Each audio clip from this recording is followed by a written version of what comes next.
शीर्षक है या विषय है अगुआ। अंग्रेजी में इसको क्या कहेंगे? लीडर। और कॉमन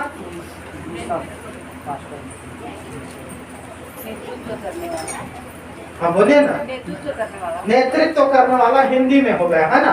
अंग्रेजी में ठीक है ना, हिंदी में नेतृत्व करता। हालेलुया। अंग्रेजी में हम इसको कैप्टन भी बोल सकते हैं। हालेलुया। नहीं, कैप्टन क्लास का अगुआ होता है या कैप्टन टीम का कैप्टन होता है। जैसे इंडिया टीम है तो उसकी अगुवाई अभी रोहित शर्मा जी कर रहे हैं। हालेलुया। पहले विराट कोहली जी थे। हालेलुया। आइए, और एक होता है कमांडर। हालेलुया। कमांडर, कमांडर मतलब भी कमांड कर देने वाला, निर्देश देने वाले को कमांडर कहते हैं। हालेलुया।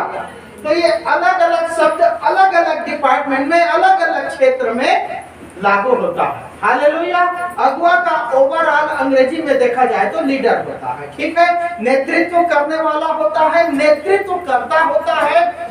जैसे युद्ध है, युद्ध का मैदान है तो उसमें अगुवाई कौन करता है? सेनापति, इसलिए उसको सेनापति कहते हैं। हालेलुया। हमारे देश का सेनापति कौन है? कौन कौन जानते हैं? हाथ उठाए। एक और दो और तीन, चलिए बताइए। भूल गई, बता। रामनाथ कोविंद। और उधर से कौन हाथ उठाया था ना? हाँ, जो बोलो जी। अभिषेक कौन है अगुआ? राजनाथ सिंह नहीं, राम कोविंद। हालेलुया। ये बेटा गौरव बिल्कुल सही है। राष्ट्रपति देश का अगुआ है, सुप्रीम कमांडर उसको कहते हैं, सर्वोच्च सेनापति का। हालेलुया। तीनों सेना का वो कमांडर है, तीनों सेना का सर्वोच्च कमांडर है। हालेलुया, है ना। तो इसलिए उसको सुप्रीम कमांडर या हिंदी में सर्वोच्च सेनापति या सर्वोच्च नेतृत्व कर्ता कहते हैं। हालेलुया। जब भी देश के हाकिमों अधिकारियों का नाम लिया जाए मेरे प्रियो आदर के साथ, बाइबल इस बात को कहती है, परमेश्वर का वचन कहता है, आदरणीय रामनाथ कोविंद। हालेलुया। तो हमने यहाँ पर देखा कहाँ इब्रानी, इब्रानी 13 का 17 में, 13 का 7 में, और थिस्सलुनी 5 का 12। हमने यहाँ पर देखा अगुआ के बारे में, जिसे लीडर भी कहते हैं, कैप्टन भी कहते हैं, कमांडर भी कहते हैं। आइए हम देखते हैं ये अगुआ क्या होता है। जैसे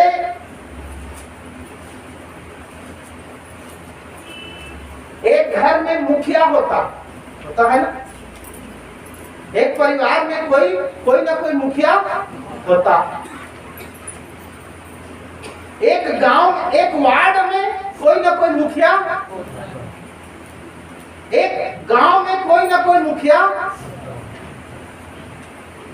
एक राज्य में भी कोई ना कोई मुखिया होता है, एक देश में भी कोई ना कोई मुखिया, उसको अगुआ का।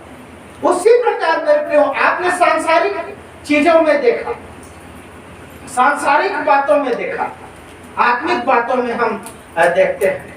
एक जो मसीह होते हैं, विश्वासी जो होते हैं, उनका भी कोई ना कोई अगुआ होता है कि नहीं होता है? कि नहीं होता? क्लास में भी अगुआ होता है। हालेलुया। क्लास में भी अगुआ होता है, स्कूल में भी अगुआ होता है, और पूरे स्कूल का जो यूनिटी होता है उसमें भी अगुआ होता है। उसी प्रकार मेरे प्रियो परमेश्वर ने भी अगुआ अपनी कलीसियाओं के लिए ठहराया है। ठहराया है कि नहीं ठहराया? ध्यान से सुनिएगा, है ना। मैं सिर्फ बाइबल की बात ही नहीं, हमको अगुवाई में कैसे चलना है उसके बारे में मैं बता रहा हूं। यदि आप स्त्री हैं तो आपका पति आपके परिवार का अगुवा, समझ रहे हैं? नई नवेली हमारी जो बहन आई हैं उनको भी मैं कहना चाहता हूं, यदि आप स्त्री हैं, आप एक परिवार में आई हैं, तो आपका पति आपके जो परिवार है उसका क्या है? अगुआ है। और पूरे परिवार में एक अगुआ है, वो मुखिया जो होता है परिवार का, वो क्या होता है? अगुआ। तो यहाँ पर पहले कहता है 13:17 में कहता है, हे मेरे प्रिय भाइयों, क्या कहता है? हे मेरे प्रिय भाइयों, पढ़िए तो, अपने अगुओं की क्या करो? क्या मानो? आज्ञा मानो। आज्ञा मानो मतलब उनकी बातों को, उनके निर्देशों का पालन करो। अगुआ का पहला काम होता है कि जो उनके अधीन होते हैं, अपने जिसका जो अगुआ होता है उसकी बात को उसको क्या करना है? मानना है। फिर उनके अधीन रहो। उनके अधीन रहना अर्थात गुलामी करना नहीं है, सम्मान करना। हालेलुया। अच्छा, साथ में क्या कहता है? तो जो तुम्हारे अगुए थे, जो तुम्हारे अगुए थे और जिन्होंने तुम्हें परमेश्वर का वचन सुनाया है, परमेश्वर का वचन सुनाया है। हालेलुया। हाँ, उन्हें स्मरण रखो। उन्हें क्या रखो? स्मरण रखो। कैसे स्मरण रखोगे? स्मरण तो उन्हें रखा जाता है ना जिनको भूल जाते हैं।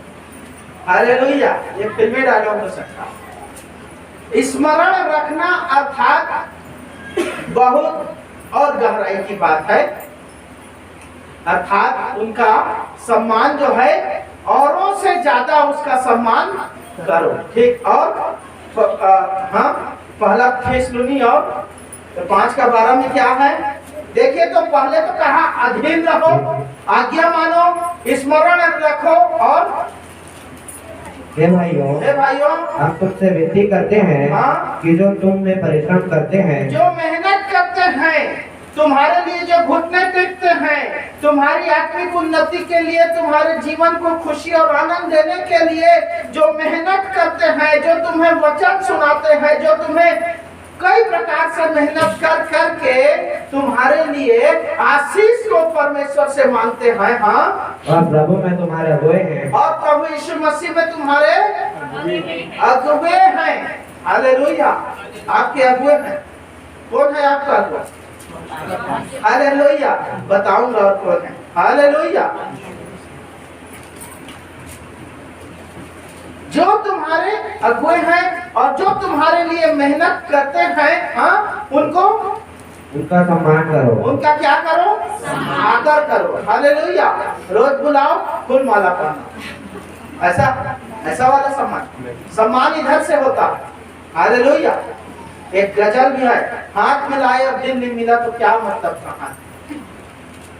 गले मिले और दिल नहीं मिला तो अभी आ रहा है गले मिलने का त्योहार आ रहा है, होली के दिन रंग क्या क्या है ना, दुश्मन भी गले मिल जाते हैं और ज्यादा दुश्मनी बढ़ जाती है।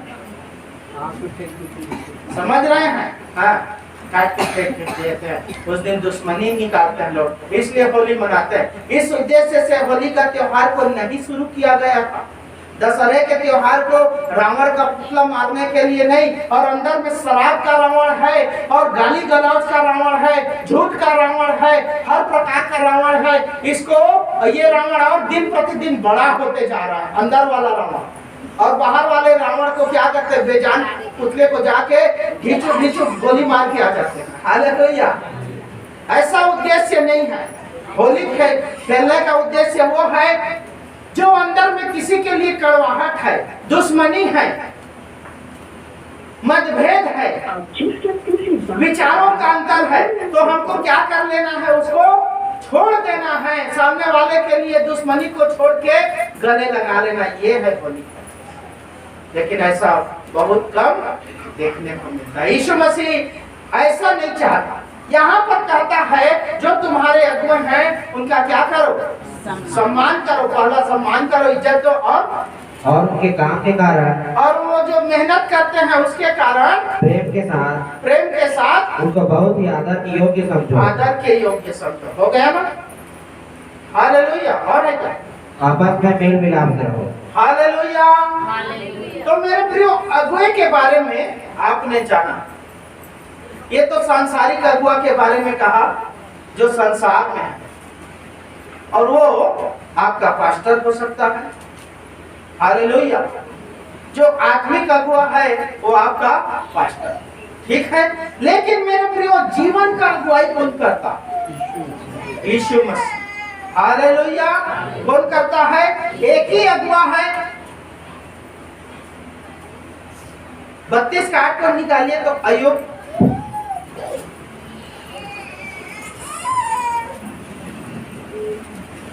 परंतु मनुष्य में आत्मा तो है ही। आत्मा तो है ही, और आत्मा को कौन डाला है?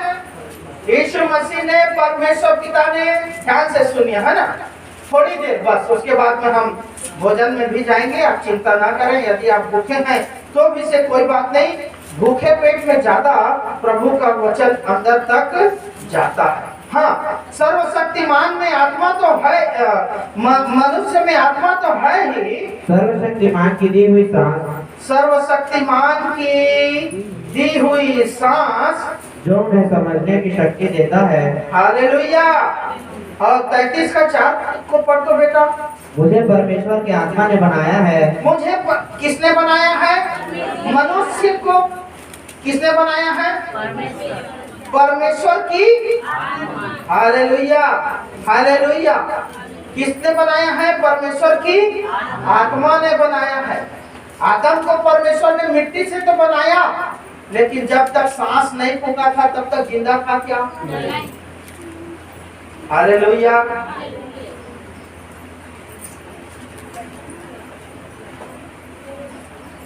और मुझे तो परमेश्वर ने बनाया है, और सर्वशक्तिमान की सांस से मुझे जीवन मिलता है। जीवन किसके द्वारा मिला है? परमेश्वर के द्वारा।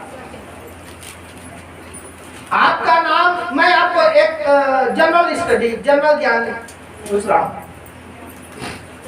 आपका नाम,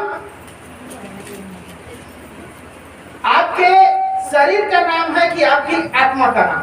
चलिए, कौन बताए? शरीर वाले हाथ उठाएं।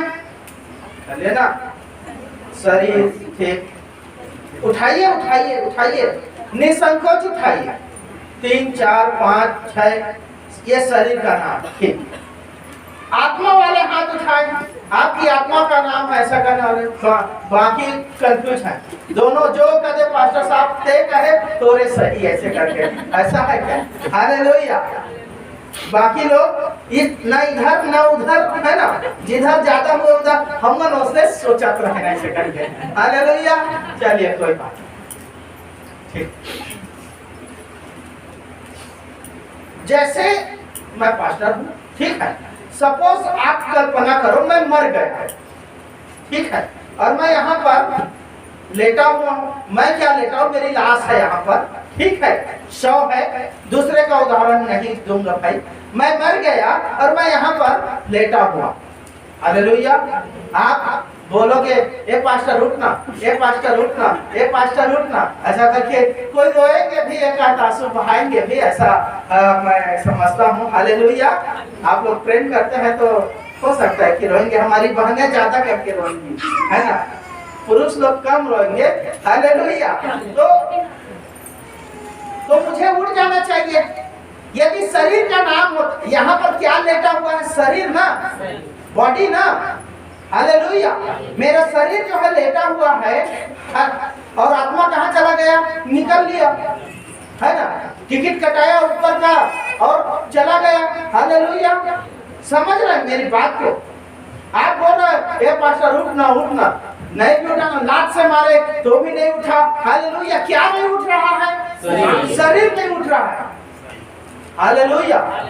तो आपका नाम आत्मा का नाम है कि शरीर का नाम? आपको थोड़ा अजीब लगेगा, लेकिन हकीकत को बता रहा हूँ, भेद की बात को बता रहा हूँ। बताइए, शरीर, यदि शरीर का नाम होता, पास्टर जो है, शरीर का नाम होता तो वो क्या हो जाता? वो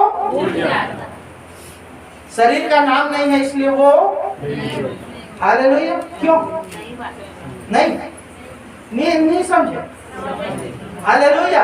जिस दिन आपने जिसका नाम रखा उसी दिन स्वर्ग में उस व्यक्ति का नाम लिखा है, और स्वर्ग में लिखाया है आपका नाम, तो आपके आत्मा का नाम, आत्मा ही जाएगा, शरीर नहीं जाएगा। शरीर इधर ही छूट जाएगा, मिट्टी का चोला मिट्टी में। हालेलुया। तो शरीर का नाम है कि आत्मा का? ये जनरल नॉलेज को आप लोग जानते हैं। ठीक, प्रभु आशीष दे। आइए अगुवाई के बारे में हम देख रहे हैं। यहाँ पर कहता है अगुआ का सम्मान करो, वहां पर कहता है अगुआ को अधीन रहो, कहता है अगुआ को स्मरण रखो, कई बातें दिया है। और कलीसिया का जो अगुआ है उसका सम्मान करना भी चाहिए। गलाती 6:6 में क्या कहता है?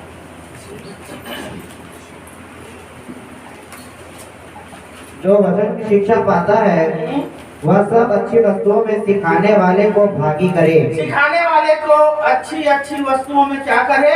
भागी करे। उधर एक वो मोमेंटो है, उसमें लिखा हुआ है अगुआ के बारे में, तीनों में कहता है कि जो तुम्हें वो वचन सिखाने और सुनाने में परिश्रम करते हैं, वे कितने? 2 गुने आदर के योग्य समझे जाए। हालेलुया। तो मेरे प्रियो, जिसने आपको सांस दिया, जिसने आपको जीवन दिया, जिसने आपको आत्मा दिया, जिसने आपको हृदय दिया, जिसने आपको धड़कन दिया, जिसने आपके रगों में रक्त का संचार करता है, जो आपके हृदय को स्पंदित करता है, पंपिंग करता है, उसका कितना गुना सम्मान होना चाहिए? 2 गुना तो उसका जो आपको अगुवाई करता है। हालेलुया। और जो आपको आत्मा दिया, जीवन दिया, सांस दिया, और आपको हृदय और उसमें धड़कन दिया, वो कौन है? यीशु मसीह ना। उसका कितना सम्मान होना चाहिए? वो तो सबकी अगुवाई कर रहा है ना, है? नहीं कर रहा। ये हमारे बॉडी में जो रक्त का प्रवाह है वो कौन कर रहा है? यीशु मसीह ही कर रहा है। हमारी आंखों में जो देखने की जो क्षमता है वो दृष्टि कहाँ से है? यीशु मसीह के द्वारा। कानों में सुनने का जो क्षमता है वो किसके द्वारा है? परमेश्वर यीशु मसीह के द्वारा। हालेलुया। हम खाते हैं, हम खुद नहीं पचाते, परमेश्वर उसको पचाता है। हालेलुया। सिस्टम, आप कहते हैं कि सिस्टम में वो पच जाता है, सिस्टम को बनाया कौन? हालेलुया। गौर कीजिए। नहीं, हम जो हाथ और पांव से चलते हैं, हाथों से काम करते हैं, हमको काम करने का सामर्थ्य जो देता है वो कौन है? यीशु है, परमेश्वर है। वो अगुवाई करता है, चलने में, बोलने में वो क्या करता है? अगुवाई करता है। देखने में अगुवाई करता है, सुनने में अगुवाई करता है, सोचने, विचारने, स्मरण करने और बातों को याद रख पाने में अगुवाई करता है। नहीं तो कई लोग क्या है? पागल भी है, उनके लिए उल्टा सीधा एक समान है। हालेलुया। बहरे हैं तो उनके लिए क्या है? सुनना जो है दुभर है, वो तरसते हैं कान के लिए, सुनने की क्षमता के लिए। अंधे हैं, वो देखने के लिए तरसते हैं कि ये संसार कैसा होगा, एक बार तो मैं देख लूं। जो गूंगे हैं वो बोलने के लिए तरसते हैं कि एक बार मुझे बोलने का सामर्थ्य तो मिल जाता, बोलने का ताकत तो मिलता कि मैं बोलता। हालेलुया। तो मेरे प्रियो, जो परमेश्वर हमारी अगुवाई करता है उसका कितना गुना सम्मान होना चाहिए, ये आप देख लो। और ऐसा जो करता है वो परमेश्वर है, जो हमारा हर चीजों में क्या करता है? अगुवाई करता है। भले मनुष्य परमेश्वर को माने या ना माने, समझ रहे हैं मेरी बात को? वो माने या ना माने, विश्वासी हो या अविश्वासी हो, लेकिन ये सोचने की बात है कि मनुष्य की अगुवाई परमेश्वर ही करे। परमेश्वर ने ऐसा एक पंप डाला है आपके हृदय के अंदर, एक मोटर ऐसा डाला है जिसको हम लोग हृदय कहते हैं। मालूम है उसके बारे में खास बात यह है, हृदय जन्म से या जब से माँ के पेट में हम आए और उसमें स्पंदन पैदा हुआ, धड़कन आया, तब से अंतिम सांस तक वो कभी भी आराम नहीं करता। फैक्ट्री है, वहां का मशीनरी है, तो वो भी बिगड़ जाता है और आराम करता है। लेकिन हृदय एक ऐसा यंत्र है मेरे प्रियो, जिसको परमेश्वर ने दिया, यदि वो आराम किया तो आदमी हमेशा के लिए। देखिए कैसा कैसा यंत्र डाल, ऐसे अद्भुत अद्भुत काम को, ऐसे अद्भुत अद्भुत चीजों को परमेश्वर ने हमारे जीवन में डाला है, और इसकी अगुवाई भी करता है, हृदय को धड़काता है, अगुवाई करता है ना। हालेलुया। आपने कोरोना में देखा कैसे लोग जो है एकदम कीड़े मकोड़े की तरह मर रहे थे, किसी को किसी भी तरह का कोई मतलब जीवन का गारंटी नहीं था कि मेरा भी तो नंबर नहीं आ जाएगा। हालेलुया। तो हमारी अगुवाई, जो जिंदा है उसकी अगुवाई तो परमेश्वर ने ही किया। हालेलुया।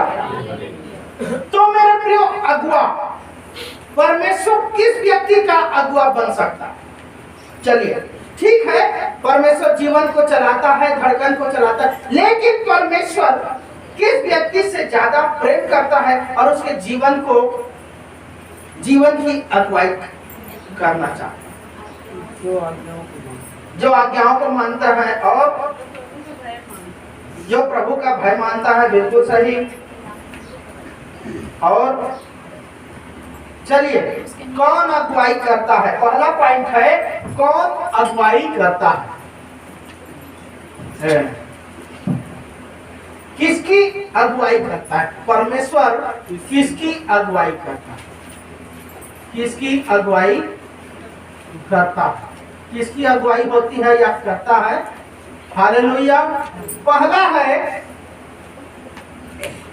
मैं यहां पर बोलना चाहूंगा, पहला है वो व्यक्ति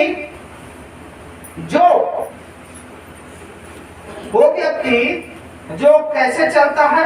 यहाँ पर मेरे पास उदाहरण है, सीधाई से चलता। कैसा व्यक्ति? सीधा व्यक्ति जो सीधा चलता है। कैसे सीधा? ऐसे। Yes, hallelujah. चाल चलन। सीधा व्यक्ति की परमेश्वर, सीधे व्यक्ति की परमेश्वर अगुवाई करता है। पहला, सीधे व्यक्ति की। मैं कुछ व्यक्ति के बारे में बताऊंगा। सीधे व्यक्ति की परमेश्वर क्या करता है? अगुवाई करता है। निकालिए मेरे साथ नीति वचन, इसका कोटेशन है नीति वचन 6:11। हालेलुया। एक मिनट है,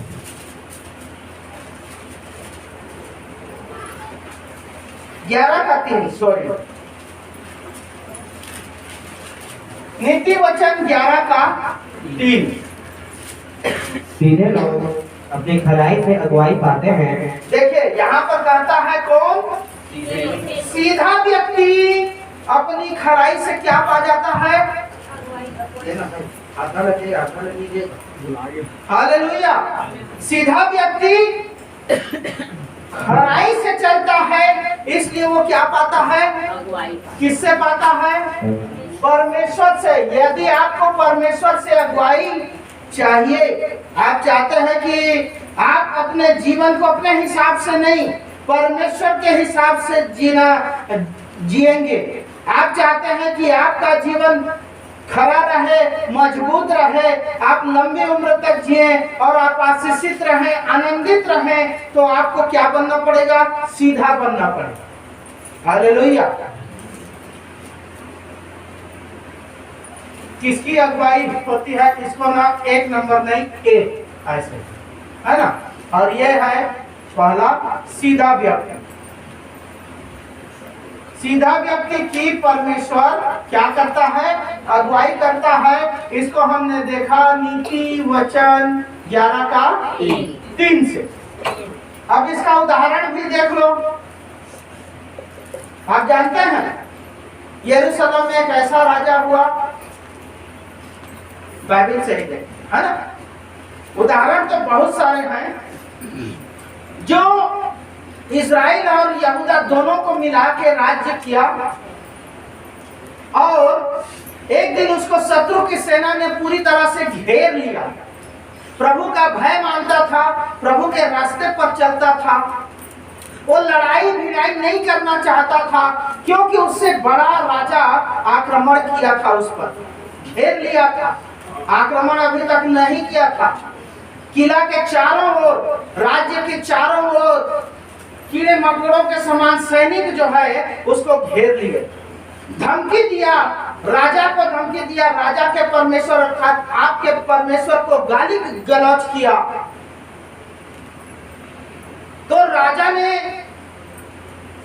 लड़ाई भिड़ाई नहीं किया, परमेश्वर के भवन में गया, जो चिट्ठी उसने गाली गलौज उसके दुश्मन ने दिया था उसको लेके गया और सब बातों को परमेश्वर के सामने क्या कर दिया, फैला दिया और बोला, प्रभु देख, मैं तो कमजोर हूँ, निर्बल हूँ, मुझ में कोई भी ताकत बुद्धि नहीं है।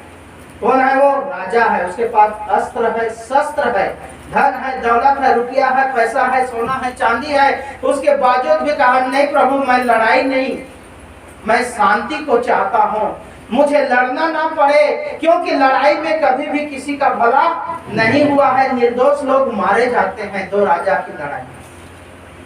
हालेलुया। अभी यूक्रेन और रूस का युद्ध हो रहा है, मर कौन रहा है? हालेलुया, जनता मर रही है। जिन्होंने कुछ किया नहीं है वो मर रहे हैं मेरे प्रियो। उनकी दुश्मनी नहीं है, देश की दुश्मनी है, उनके विचारों में अंतर है। हालेलुया, समझ रहे हैं? तो परमेश्वर ने उसके लिए व्यवस्था किया कि नहीं? कौन है वो राजा का नाम? दाऊद और हिजकिय्याह। हालेलुया। निकालिए दूसरा राजा, उदाहरण में हम देखते हैं दूसरा राजा 19 अध्याय, दूसरा राजा 19 को पढ़िए तो क्या होता है, परमेश्वर की ओर से क्या जवाब उसको मिलता है। इसलिए अब हे हमारे परमेश्वर, हे हमारे परमेश्वर यहोवा, तू हमें उसके हाथ से बचा, तू हमको, अपनी प्रजा को, वो परमेश्वर की अगुवाई में परमेश्वर के अधीन चल दिया मेरे प्रियो। वो हमेशा परमेश्वर के अधीन चलता था। वो व्यक्ति सीधा था। सीधे व्यक्ति के मुंह को परमेश्वर कैसे उजाला करता है। देखो, जब समस्या आई तो कहा, हे हमारे परमेश्वर, तूने इन सब चीजों को तू देखा है, इसलिए तू मेरे परमेश्वर एक काम कर, तू उस राजा के चंगुल से हमको क्या कर, बचा। हाँ, कि पृथ्वी के राज्य के लोग जान ले, कि पृथ्वी के राज्य के लोग जान ले कि केवल तू ही यहोवा है। तू ही क्या है? हालेलुया। देखिए, परमेश्वर की अगुवाई में गया, परमेश्वर की अधीनता में गया, अपने आप को वहां पर प्रस्तुत नहीं किया, उसने अपने आप को परमेश्वर की अगुवाई में दिया कि प्रभु जो तू कहेगा, जो तू करेगा, उसी को मैं क्या करूंगा, मानूंगा। मेरा प्राण जाए तो मैं समझूंगा कि तेरी इच्छा, बच जाए तो भी मैं समझूंगा कि तेरी इच्छा। हालेलुया।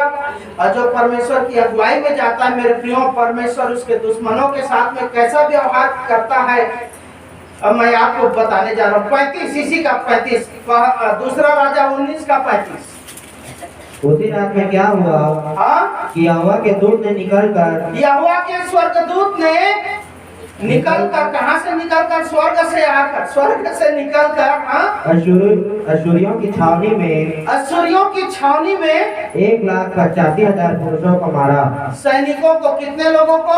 एक रात में। हालेलुया। आपको तलवार दिया जाए और मारने के लिए बोला जाए तो एक रात में आप 20 कत्ल करेंगे, 35 करेंगे, 40-50 करेंगे, लेकिन स्वर्गदूत ने कितना? 2 लाख, लगभग 2 लाख। हालेलुया। 1,85,000 लोगों को क्या कर दिया? परमेश्वर ऐसा अगुवाई कर। हालेलुया। बैठे रहो चुपचाप, डरो मत, चुपचाप खड़े रहो, खुदा के नजात के काम देखो। हालेलुया।